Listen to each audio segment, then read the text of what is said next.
একটি ছোট্ট মেয়েকে গণধর্ষণ করা হয়েছে। আমরা স্তব্ধ হয়ে যাচ্ছি, আমরা নির্বাক হয়ে যাচ্ছি যে আইয়ানে জাহিলিয়াতকে হার মেনে গেছে।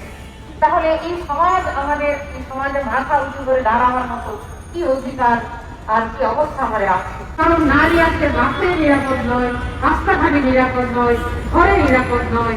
একটি শিশুকে আমরা নিরাপত্তা পাবে না, ঘরে রাখতে পারছি না। তাহলে কোন সমাজ আমরা আগামীতে স্বপ্ন দেখাচ্ছি? আমাদের স্বপ্ন কি?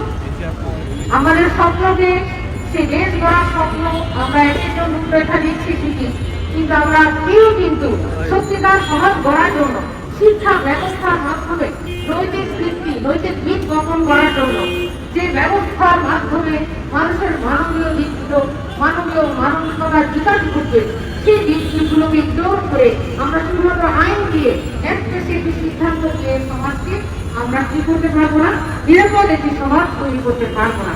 এজন্য আমি আহ্বান করব, আজকে এই বাংলাদেশ জামাত ইসলামী মহিলা বিভাগের মানববন্ধন কিন্তু আকিয়ার এই শোকের তথ্য যখন গোটা দেশ, গোটা বিশ্ববাসী এই অবস্থায় লজ্জিত, আমরা লজ্জিত হয়েছি বিশ্ববাসীর কাছে যে রমাদানের মতো একটি দিনে এবং সেই সাথে 8ই মার্চে নারীদের অধিকার রক্ষার যে রাইটসকে প্রতিষ্ঠা করার জন্য দীর্ঘ করে 200 বছর ধরে নারীরা আন্দোলন করছে সারা বিশ্বব্যাপী।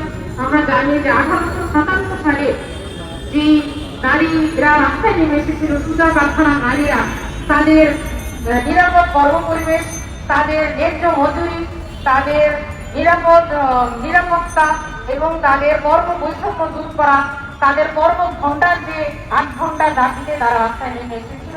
এবং সেই যে আন্দোলন শুরু হয়েছে প্রায় 300 বছর হয়ে গেল, কিন্তু আমরা দেখতে পাচ্ছি যে সে অবস্থা থেকে আরো অবনীত হয়েছে সমাজে। শিক্ষা ব্যবস্থায় আমাদের এই নৈতিক শিক্ষার প্রশিক্ষণ দেওয়া হোক। আমাদের শিক্ষা ব্যবস্থায় যে ধস নেমে এসেছে সেখানে কোনো নৈতিকতার প্রশিক্ষণ নাই।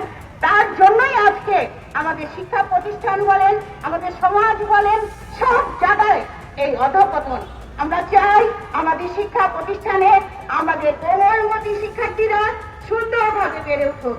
আমরা চাই আমাদের শিক্ষা প্রতিষ্ঠানে শিক্ষার্থীরা কোনো চিটিং করবে না। আমরা চাই আমাদের শিক্ষা প্রতিষ্ঠানে ধর্ষণে সেঞ্চুরি হবে না।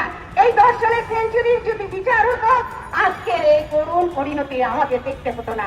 আমরা চাই কোন শিক্ষা প্রতিষ্ঠানে কোন শিক্ষক দ্বারা কোন ছাত্রী লাঞ্ছিত হবে। নতুন নতুন শীর্ষ খবরের জন্য চ্যানেলটিকে লাইক, কমেন্ট, শেয়ার, সাবস্ক্রাইব অথবা ফলো করুন।